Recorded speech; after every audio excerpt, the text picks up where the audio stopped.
Video করতেছ? হ্যাঁ, করো সুন্দর করে। আসসালামু আলাইকুম। গরিব বাইরে ব্লগ ইউটিউব চ্যানেল এবং ফেসবুক পেজ থেকে সকল দর্শক শুভানুদ্দায়ী সবাইকেই জানাচ্ছি আন্তরিক অভিনন্দন, শুভেচ্ছা।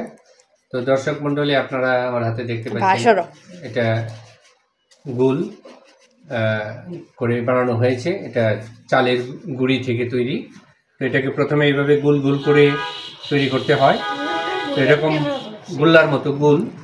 তারপরে এই গুলটাকে এই যে একটা মেশিন কিনছি, এই যে পিঠা বানানোর মেশিন, এই যে এটা মাছের একটু সামনে এনে দেখো, এই যে পাশে, এই যে এটা করি কি, এই যে এখানে দিই, এই যে এখানে দিয়ে এইভাবে চাপ দিই। এভাবে চাপ দিলেই সেটা এরকম গুল হয়ে যায়, যে এরকম গুল, যেরকম গুল। তারপরে এই গুলটা এখানে দিই। এখানে দেওয়ার পর এটার নাম হলো নারিকেলের পুর।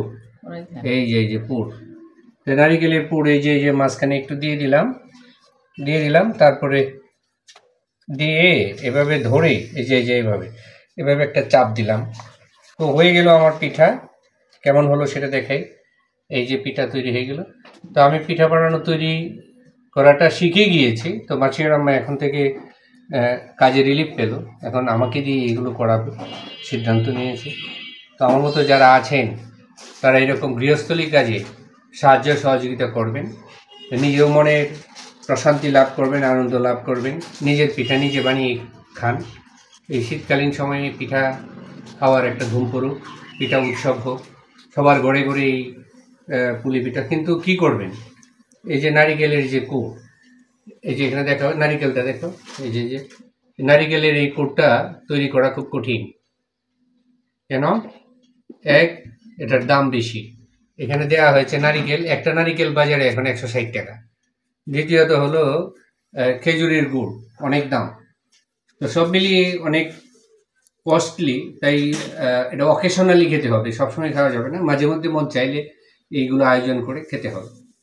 তো দর্শক মণ্ডলী, এই যে মেশিন দিয়ে, এই যে ছোট্ট মেশিন দিয়ে একটা পুলি পিঠা তৈরি করা, আমরা এখন এটা তারপরে এইগুলো দুধে দিব, তারপর সিদ্ধ হবে। দুই ধরনেরই হয়, একটা তেলে ভাজা আর একটা হলো দুধ পুলি। তো আমরা আজকে দুধ পুলি তৈরি করব এবং তেলেও ভাজবো। তারপর অনেক সুস্বাদু পিঠা তৈরি হবে। তো আমরা সপরিবারে সবাই মিলে খাবো। আপনাদের দাওয়াত ছিল, আসবে। তো সবশেষে এরকম তেলে ডুবাতে হবে, তাহলে এটা তেলের পুলি পিঠা হয়ে যাবে, অর্থাৎ ডুবা পুলি পিঠা। তো এই যে এরকম, এই যে তৈরি হয়ে গেল, কতগুলো ভাজা হয়ে গেল। এরকম পুলি পিঠা তৈরি হবে। এই যে এটা কড়া ভাজি হয়েছে। তো এদিক দিয়ে আবার এই যে দুধ পুলি হচ্ছে। এই যে এখানে দুধ খেজুরের গুড় একত্রে মিশানো হয়েছে।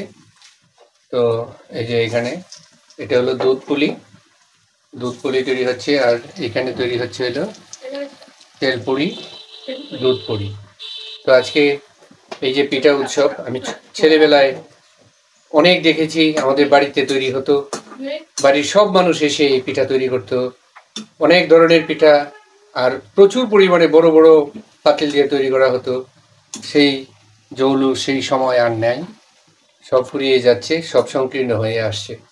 তো আজকে এই যে দুধ পুলি এবং তেল পুলি তৈরি হচ্ছে।